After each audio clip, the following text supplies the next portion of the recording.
What is going on, guys? Welcome back to the channel, and today I thought I would go through the top 10 Clone Wars skins that I would love to see added to the game. Now, I know that skins aren't the main priority of what we all want to see right now. Personally, I would much prefer to get some new maps and some weapons and stuff like that, as I think they have much more of an impact on the game. But in saying that, I still think it is fun to speculate on what skins we would all love to see, and so I am going to do a video for the Clone Wars skins, the original trilogy skins, and the sequel skins as well, so expect to see a few more of these in the coming weeks. Now, before we start, these aren't necessarily all Clone Wars related skins, it's more just for the characters who were around during the Clone Wars, but for example, some of these skins are from the original trilogy and Rebels and stuff like that, so I thought I'd just clarify that to avoid any confusion. So in no particular order, we're going to go ahead and get started, and the first skin I'm going to mention is actually a clone skin, which is the 2nd Airborne Division, and these would probably cost around 20,000 credits. Now, the 2nd Airborne Division were a part of the 212th, which obviously we already do have in the game, and so I'd love for this skin to either be just specifically for the heavy class in addition to their current one, or it could even be its own skin as well. Either way, I would definitely be pretty happy.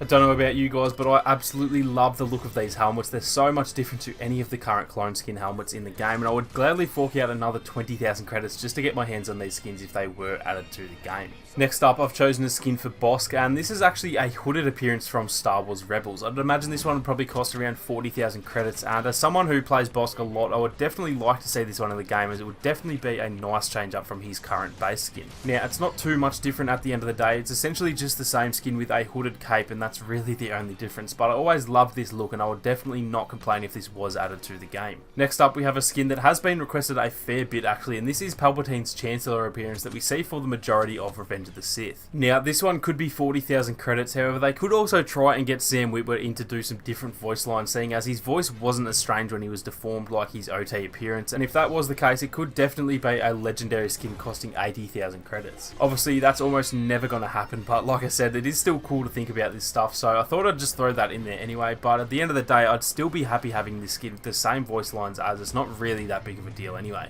Moving on, and this is a very simple yet very highly requested skin, and this one is Darth Maul's hooded appearance, which would probably be as cheap as 20,000 credits, if not actually less. They'd barely even have to change anything at all for this skin, and like I said, it is probably the skin that has been one of the most requested ever since the game first came out back in 2017, so I definitely think almost everyone would end up getting this skin if they did have the credits. Again, definitely nothing special there, but this one is definitely one that I could not leave out. Now, moving on to another hooded skin, and this one is a hooded variant for Anakin, or more specifically a dark side Anakin skin, which would probably be as cheap as 20,000 credits, if not 40,000 credits instead. A lot of people have said that they'd want this skin to be available for Vader to use, however, I personally would love to see Anakin running around with a hood and his Sith yellow eyes, slaughtering battle droids and even stormtroopers on maps like the Death Star. Now, I know this isn't really canon to have Anakin beat evil yet still on the light side, however, we have got Anakin fighting Darth Vader and Rey fighting Boba Fett on Naboo, so let's be honest here, multiplayer is already completely non-canon. Moving on to another clone skin, and this one is the 332nd skin, and this would probably be around 20,000 credits as well. These guys are commonly known as Ahsoka's division, and you guys probably would have seen this from the Clone Wars saved promotional image when they announced Season 7. This is easily one of my favourite looking clone skins in all of Star Wars, and to be honest, seeing as the Clone Wars is coming back later this year and they have clearly got no issue putting clone skins into the game, this is a skin that I really wouldn't be surprised to see at some point, either soon or more likely closer to the release of the Clone Wars. Moving on to another Darth Maul skin, and this is a toss up between two different skins, so I'm actually just going to show both, which are his Clone Wars skins, and either of these would probably be around 40,000 credits. This first one is his Season 4 appearance, and this one would definitely be pretty cool to get, however it would be super hard to get his legs right, especially since they'd need to make a similar sound to Grievous's legs. Or there is his Season 5 appearance, which is definitely the one that I would prefer if we could get either of these skins. Now, the only issue with these skins is that he only used a single bladed saber for the most part, and so you'd either have to completely change his animations, which would be way too much work for sure, so I guess you could just have these skins with the double bladed saber, which wouldn't be too bad at all in my opinion. He does also have a third Clone Wars appearance, but we're just going to pretend like that never happened for those of you who know what I'm talking about. Now, moving on to another Anakin appearance, and this would be his Attack of the Clones appearance, which again would probably be around 40,000 credits. With this skin, you could just have his regular lightsaber, or you could actually replace that saber for this skin with the green lightsaber that he uses when he first faces off with Count Dooku.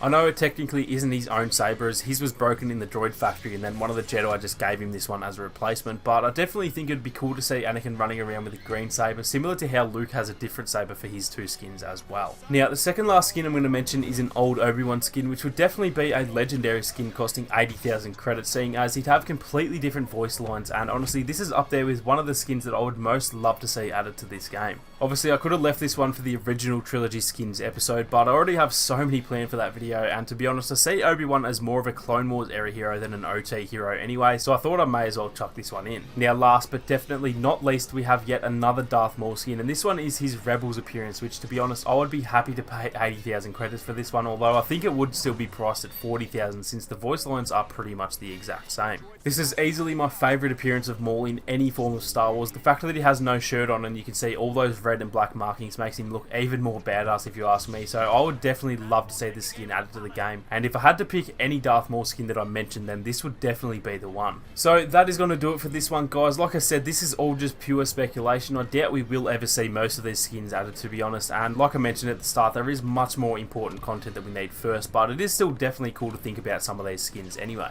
If you did enjoy the video, guys, make sure to leave a like down below to help support the channel. Like I said, I will be doing a version of this for the original trilogy and the sequels as well, so if you have any suggestions, definitely feel free to let me know down in the comments section. If you are new to the channel, then feel free to subscribe and turn on your notifications so you don't miss out on any more Battlefront 2 videos or live streams. Thank you all so much for watching. You guys have a great day, and I'll catch you all in the next one.